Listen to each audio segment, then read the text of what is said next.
La pluie d'arrière-saison et la transformation de l'épouse. Compilation de paroles prophétiques reçues de Yahushua par divers messagers, traduites et lues par Justine. Introduction. L'analyse proposée ici s'appuie sur de multiples messages du Seigneur et sur les Écritures. Les révélations pleuvent du trône de Dieu en cette époque avancée de fin des temps. Et il est certain que les futures révélations données par notre Seigneur viendront apporter de nombreuses précisions, et des corrections certainement, dans la présente analyse. Le terme de pluie tardive ou pluie d'arrière-saison renvoie au déversement de l'Esprit de Dieu sur ses enfants, lequel sera plus copieux encore que celui qui a eu lieu à l'époque où Jésus a quitté la terre, lorsque ses premiers disciples ont reçu le baptême de feu de l'Esprit Saint à la Pentecôte. La pluie tardive va transformer les élus, c'est-à-dire l'épouse, pour les préparer pour leur mission. Elle aura lieu avant le grand enlèvement dans les nuées et les noces de l'agneau. Les Écritures dans Ésaïe chapitre 60 parlent précisément de cela. Il existe aussi de nombreux messages de divers messagers qui parlent de cet événement. Sur cette chaîne, 2 messages ont d'ailleurs été récemment publiés sur ce sujet et sont respectivement intitulés « À l'attention de mes précieux et saints enfants » via Julie Wedby et « Soyez dignes de recevoir le feu de mon esprit » via Stéphanie. Voici une vision reçue par un autre messager sur ce même sujet. La pluie de feu de Dieu le Père que je voyais tomber était la véritable essence vivante du Père lui-même, libérée sur ceux qu'il avait préparés à la recevoir. J'étais surprise d'observer que cette pluie de feu tombait sur des personnes auxquelles on ne s'attendait pas, selon nos pensées et raisonnements en matière de qualification. Cette pluie enflammée tombait sur une personne donnée, et cette dernière pouvait en être consciente au moment où elle la recevait sur elle, ou bien ne pas en être consciente du tout. Mais lorsque la pluie la frappait, la personne subissait un changement soudain et phénoménal. J'ai pu observer que ce feu vivant semblait pénétrer en elle et se diffuser à travers tout son être et son corps. La personne devenait alors littéralement l'essence même du Père. Ses yeux brillaient avec un nouvel éclat, et même sa peau était transformée. Elle n'était plus comme la nôtre maintenant, elle avait un aspect différent, quelque chose de spirituel qui modifiait son apparence. Et le feu circulait à travers sa peau et irradiait. Mais il ne s'agissait pas juste d'un rayonnement en surface de la peau, mais bien d'un rayonnement interne provenant des couches cutanées mêmes. Ce n'était pas comme la peau humaine telle que nous la connaissons. Ses qualités avaient été divinement modifiées et la personne avait maintenant une nouvelle nature. Je n'ai pas bien compris tout le processus, mais c'était réel et c'était inédit. Les personnes qui recevaient cette pluie de feu étaient d'un esprit différent. Ils incarnaient maintenant le divin d'une manière qu'il nous reste encore à expérimenter. Les personnes qui avaient reçu cette pleine infusion de l'esprit incarnaient désormais physiquement le feu divin, et ils vivaient à travers elle et devenaient elle, tout comme elle devenait lui également. Elles ne perdaient pas leur personnalité individuelle au cours du processus, mais elles étaient désormais divinement imprégnées et étaient plus divinement conscientes de Dieu et comprenaient désormais parfaitement leur dessein terrestre. Voici d'autres extraits de messages reçus par divers messagers. Certaines des tâches que mes enfants de lumière feront vont les stupéfier. Même ceux qui sont en train de lire cette lettre risquent d'être déçus s'ils n'ont pas été choisis. Les personnes les plus timides prêcheront à d'immenses foules dans des stades.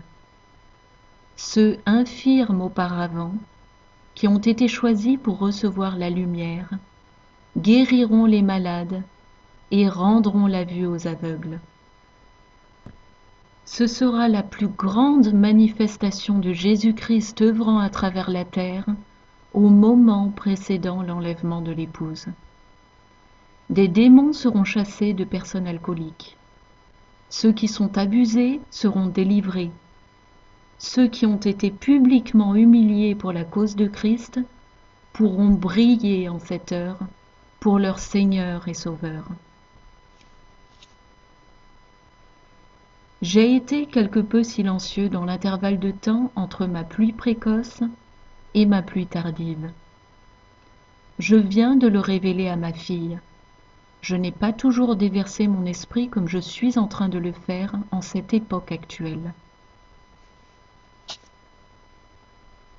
Dans ce rêve donné à ma fille, où elle recevait ma pluie tardive sur sa tête, le démon ne pouvait pas s'agripper à ses bras, car ça l'aurait brûlé. Il en sera de même pour les puissants fidèles de mon fils Yahushua, une fois remplis de mon saint pouvoir et mon saint feu. Certains recevront cela de façon progressive, et d'autres, soudainement, comme ce fut le cas des disciples lors de la Pentecôte. D'une façon ou de l'autre, vous recevrez cela. Tu seras stupéfaite quand cela se produira. Tu ressentiras le vent de mon Esprit Saint souffler sur toi, exactement comme mes disciples l'ont vécu lorsqu'ils ont reçu mon Esprit Saint et en furent remplis. Il en sera de même cette fois-ci. Je te révèle de plus en plus de choses, ma magnifique fiancée. Tu manifesteras ma pleine autorité par ta simple présence. Les démons sauront que tu es à moi, et ils fuiront en hurlant. J'ai donné une vision à ma fille dans laquelle elle chassait les démons dans mon puissant nom, et ils prenaient feu et criaient en s'enfuyant. Ce sera comme ça, mais en bien plus puissant. Mes amours, vous irez trouver les malades et les guérirez instantanément, ici et là, par mon merveilleux pouvoir. Vous êtes bientôt arrivés à ce stade, mes fidèles enfants. Mes saints, vous recevrez ma gloire avant les jours de ténèbres. Ce n'est pas là que vous serez affranchis de ce qui est corruptible pour être revêtus de l'incorruptibilité. Il s'agit de recevoir le pouvoir d'en haut, la plénitude de mon roi Kakodesh, mon Esprit Saint, pour que vous puissiez accomplir les œuvres éternelles du Père. Ne pensez pas que vous serez invincible lorsque vous œuvrerez pour moi. Car n'ai-je pas dit que certains parmi la précieuse épouse de mon Fils seront torturés et mourront en martyrs en son nom? Permettez-moi de vous montrer ce que le Père décide de révéler. Soumettez-moi tout message. Certains de mes saints s'imaginent qu'ils ont tout compris. Personne ne peut être capable de comprendre à moins que je ne le révèle. Beaucoup de choses vont se produire en même temps, mes saints. Vous déborderez de joie lorsque vous serez transformés en ma gloire. Le Père dit, cependant, ne confondez pas cela avec le fait d'être transformé pour monter dans mes lieux célestes. Seul un corps incorruptible peut venir dans mes lieux célestes de façon permanente. Cependant, moi, Dieu, Yahuwah, vous le confie. Cela sera très ressemblant à un corps incorruptible lorsque vous recevrez ma gloire. Vous n'aurez qu'à faire confiance à votre papa. Rappelez-vous que tout le monde n'aura pas les mêmes dons, mais vous marcherez tous dans mon pouvoir et dans la puissante autorité de mon Fils. Le nom de mon Fils est puissant et au-dessus de tout, que vous l'appeliez Yahushua, Yeshua ou Jésus. Ces noms sont tout aussi puissants. N'écoutez jamais quelqu'un qui vous dit le contraire. Mes saints, ne voyez-vous pas ce qui est devant vous, la façon dont vous allez être utilisés pour les objectifs de mon royaume? Certains d'entre vous ont l'impression de ne pas savoir ce que vous étiez supposés faire pour moi. Le Père vous dit qu'à la minute même où vous serez changés, vous saurez exactement. Il n'y aura plus de point d'interrogation dans votre esprit.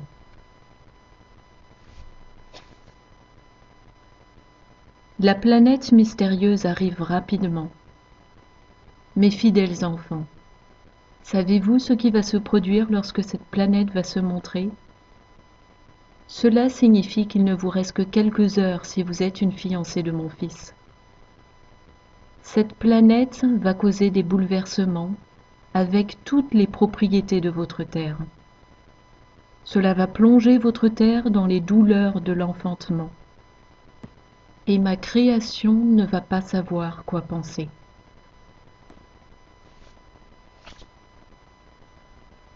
Vous ne savez rien de ce qui va se passer, en ce sens que ce ne sera pas comme vous l'imaginez.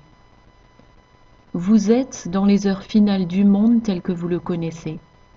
Les portes de l'arche sont sur le point de se fermer, et le déluge qui va venir sur la terre, le monde entier saura qu'il vient de moi. Je ne parle pas là de l'enlèvement, mais il y aura un enlèvement et vous serez transformés. Je viendrai à chacun d'entre vous qui est prêt, et vous serez rendus parfaits en ce corps, et serez unis avec le reste de votre esprit et de l'Esprit Saint comme jamais auparavant.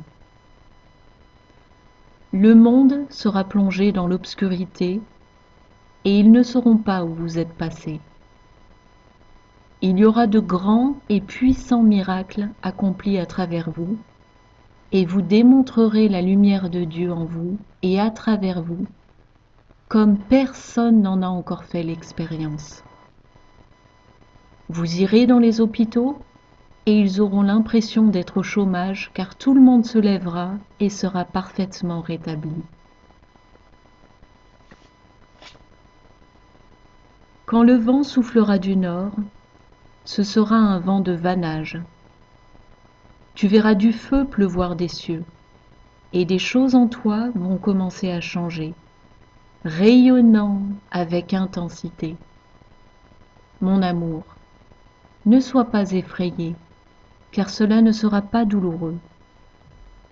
Vous serez connus sous le nom d'enfants de lumière ou enfants lumineux, qui aident les autres à voir la vérité. Reste calme, laisse ma paix te remplir, tu sauras quoi faire. Je prononcerai ton nom et tu seras avec moi instantanément. Mon enfant, le temps n'aura plus d'effet sur toi, et ta disparition sur terre sera comme un bref moment.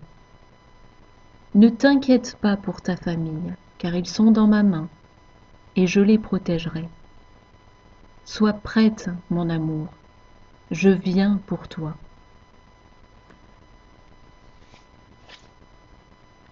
Il s'agit ici d'une vision rapportée par une messagère du Seigneur. J'ai vu ce qui semblait être des gouttes de pluie lumineuses tombant du ciel. Elles étaient plus allongées que des gouttes de pluie, plutôt comme des brins de paille illuminés de couleur blanche. J'ai senti que c'était électrique en quelque sorte. J'ai regardé au-dessus de moi et j'ai vu certains de ces brins lumineux venir tout droit sur ma tête.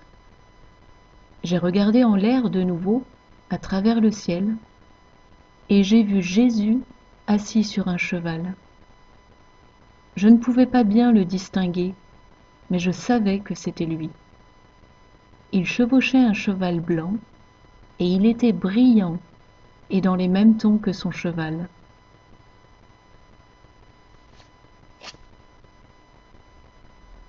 Garde-moi bien près de toi, mon amour. Garde-moi tout près, car je te remplirai jusqu'à débordement, jusqu'à rassasiement. Tu sauras quand cela aura été réalisé par ma main. Tu sauras et tu verras de bonnes choses dans ta vie en ce jour. Mon amour, assure-toi que tout le monde sache qui je suis, car je me rendrai jusqu'à toi ce jour-là. Il y en aura très très peu qui seront appelés à aller au lieu suivant sur terre pour être entraînés, et beaucoup qui resteront dans des refuges, à l'abri des tempêtes à venir avant l'enlèvement, car ils sont prêts pour être ramenés à la maison, mais n'ont pas besoin de traverser tout ce qui va survenir avant l'enlèvement.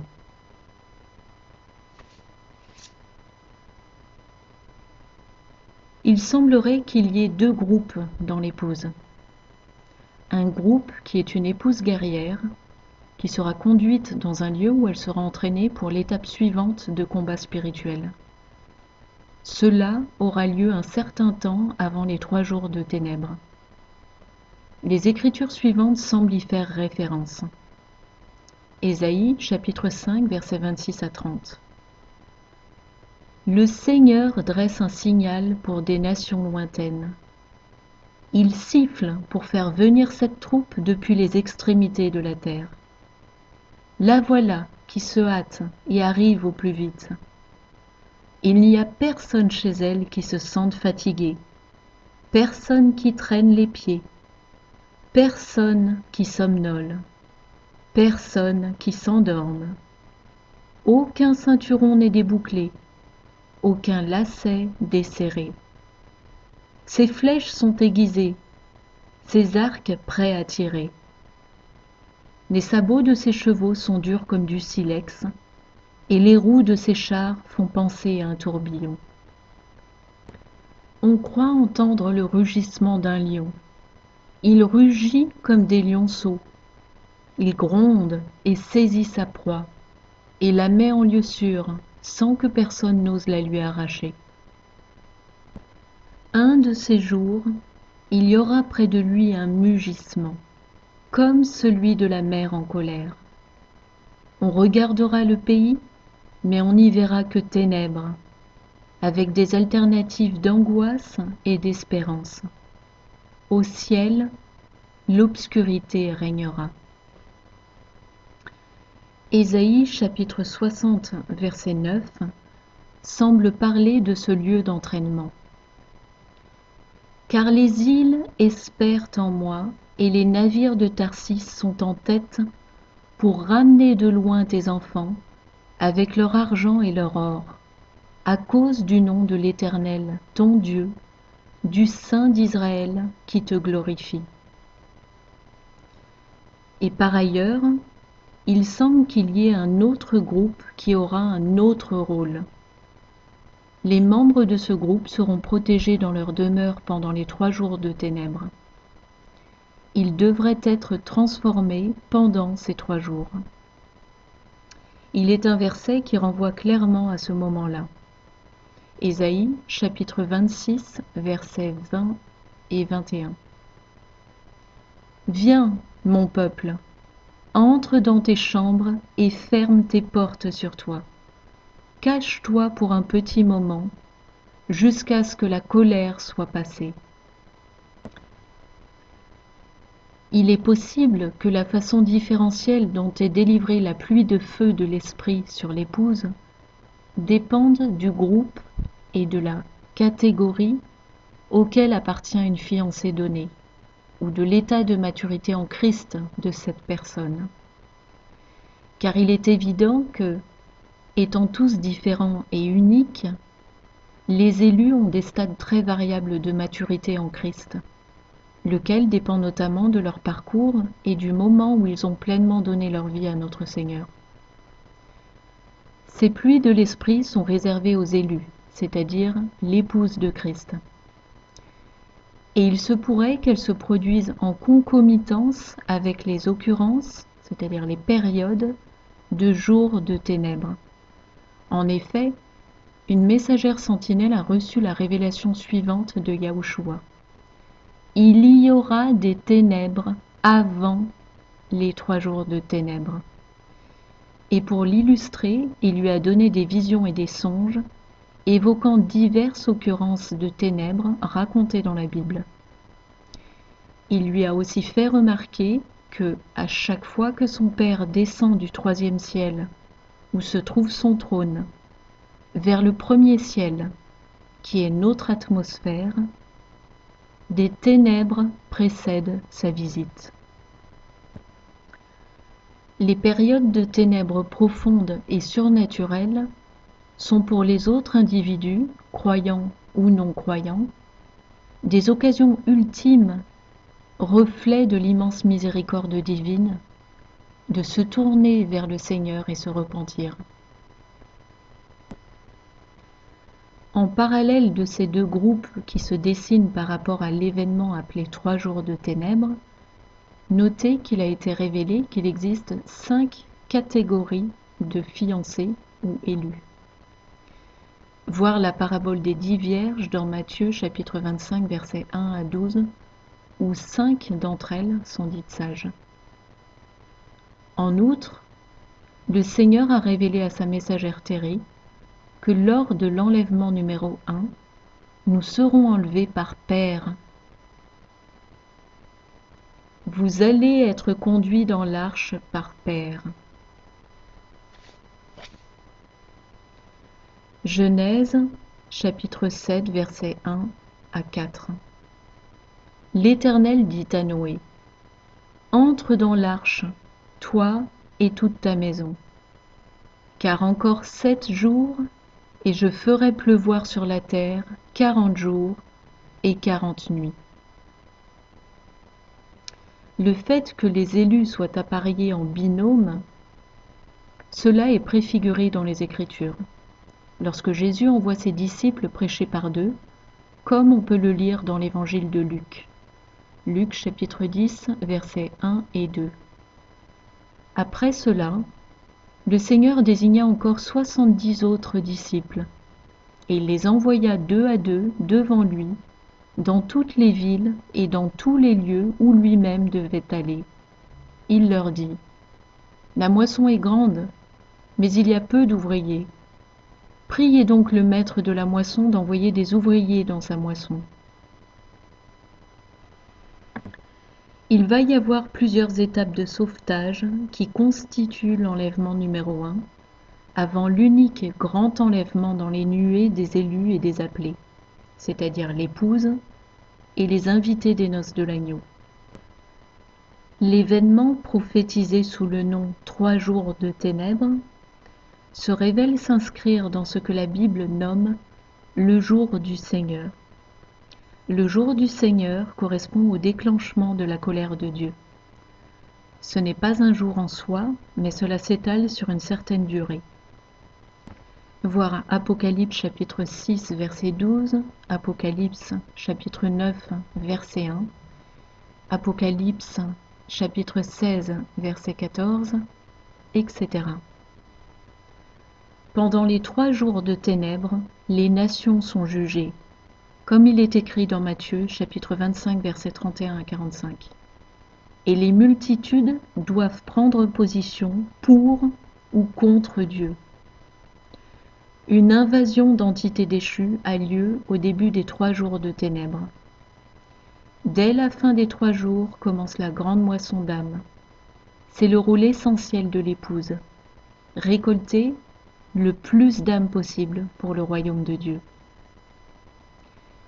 Les enfants et les âmes innocentes, les personnes handicapées notamment, sont secourus en étant enlevés et cachés avant les 3 jours de ténèbres.